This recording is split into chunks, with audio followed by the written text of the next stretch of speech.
আসসালামু আলাইকুম সুপ্রিয় দর্শক মন্ডলী, আজ সংসদে বিরোধী দলীয় সংসদ সদস্য জামাত নেত্রী মার্দিয়া মমতাজ সংসদে বক্তব্য দিয়ে তাক লাগিয়ে দিয়েছেন এবং অর্থমন্ত্রীকে একটি গল্প শুনিয়েছেন। আসুন আমরা কি সেই গল্প তার কাছ থেকে শুনে নেই। ধারণা আলোচনায় অংশগ্রহণ করবেন আসন নম্বর 344 মার্দিয়া মমতাজ, মাননীয় সদস্য মার্দিয়া মমতাজ। আপনার সময় 6 মিনিট। ধন্যবাদ আপনাকে। ধন্যবাদ মাননীয় স্পিকার।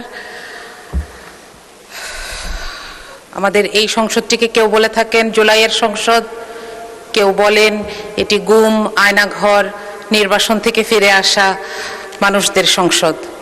আমি গর্বিত এই সংসদের অংশ হতে পেরে। একই সাথে আমাদেরকে আরও একটি জিনিস বিব্রত করে যে এই সংসদে এমন 11 জন ঋণ খেলাপি আছেন একই দল থেকে, যাদেরকে দেখলে এখন মনে হচ্ছে যে এই ঋণ খেলাপির পরিমাণটা আমাদের জন্য একটি বোঝা। আমি যদি আপনাকে সংখ্যাটি বলি, এই বাজেটে ঋণ খেলাপির আমাদের মোট পরিমাণ 6,44,000 কোটি এবং করের পরিমাণ 6,95,000 কোটি। মাঝে মধ্যে মনে হয় যে এই বছরটা যদি আমরা এই ঋণগুলো ফেরত পেতাম, আমরা অন্তত একটা বছর করবিহীন জীবনযাপন করতে পারতাম। মাননীয় স্পিকার, এই ঋণের এই যে রাজস্ব আদায়ের লক্ষ্য, এটা আদায়ে এনবিআর 30 বার ব্যর্থ হয়েছে। তারপরও আমরা এবার একটি অবাস্তব প্ল্যান এনবিআর এর উপর চাপিয়ে দিয়েছি, যেটার কোনো ইনফ্রাস্ট্রাকচার এনবিআর এর নাই। এটা বারবার বলা হচ্ছে কাঠামোগত সংস্কার ছাড়া এই কর আদায় করা সম্ভব নয়, কিন্তু সেটার কোনো সুস্পষ্ট সংস্কার প্রস্তাব ছাড়াই আমরা এমন একটি প্রস্তাব দেখতে পাচ্ছি এ বাজেটে। আমরা জানি না যে সরকারের হাতে কোন আলাদিনের চেরাগ আছে। মাননীয় স্পিকার, আমাদের বাজেটের স্লোগানে আছে অর্থনৈতিক গণতন্ত্রায়ন। আমি জানি না যে এই কারণেই কিনা বাংলাদেশের সবচাইতে বড় ব্যাংকটিকে এবং সবচাইতে বিখ্যাত সেবামূলক হাসপাতালটিকে খুব দুঃখজনকভাবে একটি বিপর্যয়ের শিকার হতে হচ্ছে। এর কারণ হচ্ছে রাজনৈতিক কুধারণা। আমি বলবো এটি রাজনৈতিক কুধারণা, কারণ এগুলোকে আর্থিক প্রতিষ্ঠান হিসেবে না দেখে সরকার বিরোধী দলের প্রতিষ্ঠান হিসেবে দেখছে, যেটি সুস্পষ্ট অসত্য।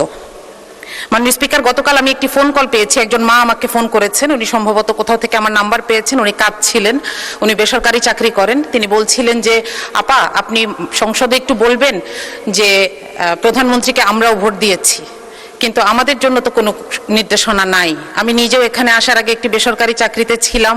আমরা জানি কি অমানবিক আচরণ এই বেসরকারি চাকুরিদের সাথে করা হয়। তাদের জন্য এখানে কোনো নির্দেশনা নাই। আমি আশা করব যে সরকারি পে স্কেলের পাশাপাশি বেসরকারি পে স্কেলের ব্যাপারেও কিছু নির্দেশনা আসুক। এটার অভাবেই সরকারি চাকরিতে চান্স পাওয়ার জন্য এই ঘুষ বাণিজ্য, নিয়োগ বাণিজ্য হয়ে থাকে। মাননীয় স্পিকার, আমরা এখানে একটি দুঃখজনক কথা বলতে চাই, সেটা হচ্ছে আমাদের প্রধানমন্ত্রী, আমাদের সবার প্রধানমন্ত্রী, বাংলাদেশের প্রধানমন্ত্রী, তিনি যখন একটি এআই জেনারেটেড ছবি দিয়ে একটি বিবৃতি দেন, তখন আমরা জাতি হিসেবে বিব্রত হই। আমি আপনাকে অনুরোধ করব, আপনার মাধ্যমে প্রধানমন্ত্রীকে অনুরোধ করব এই ব্যাপারে তাকে যারা ইনফরমেশন দেন তাদের সাথে এই ব্যাপারটি ক্লিয়ার করে নেওয়ার জন্য। মাননীয় স্পিকার, আমি একটু শিক্ষা বাজেট নিয়ে বলতে চাই। আমি একজন শিক্ষক, সেই জায়গা থেকে আমি একটু শিক্ষা বাজেটের ব্যাপারে কথা বলতে চাই।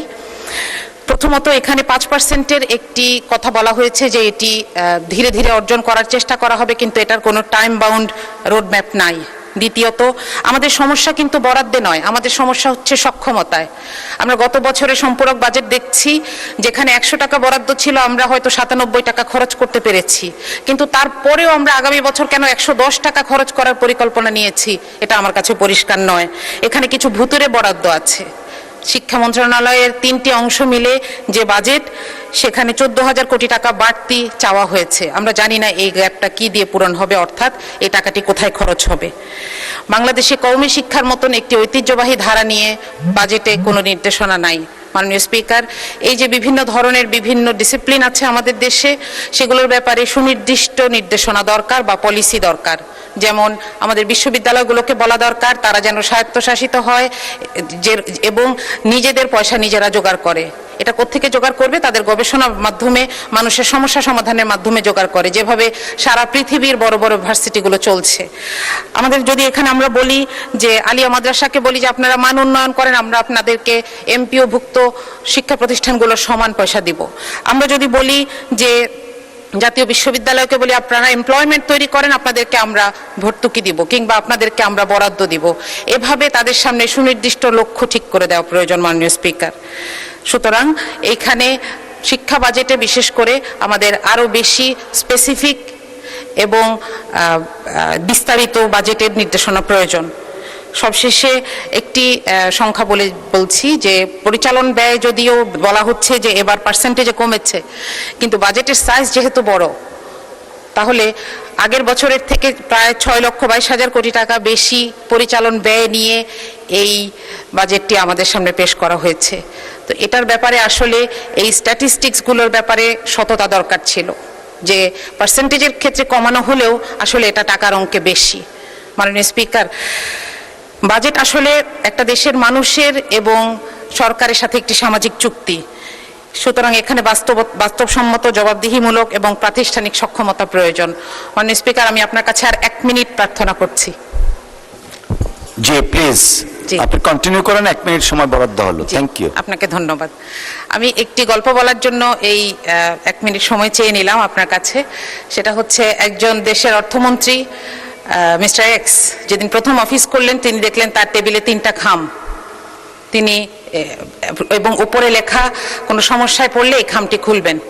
তো খাম নাম্বার 1 খুললেন তিনি। একটা সময় দেখলেন যে খুবই অবস্থা খারাপ, দেশের মানুষের চাহিদা পূরণ করা যাচ্ছে না, অর্থনীতির অবস্থা খারাপ। তিনি খাম খুলে দেখলেন লেখা আগের সরকারকে দায় দিয়ে দিন, এবং তিনি সেটা করলেন। দেখলেন যে সব সমস্যা মোটামুটি একটু মানুষ একটু বুঝেছে।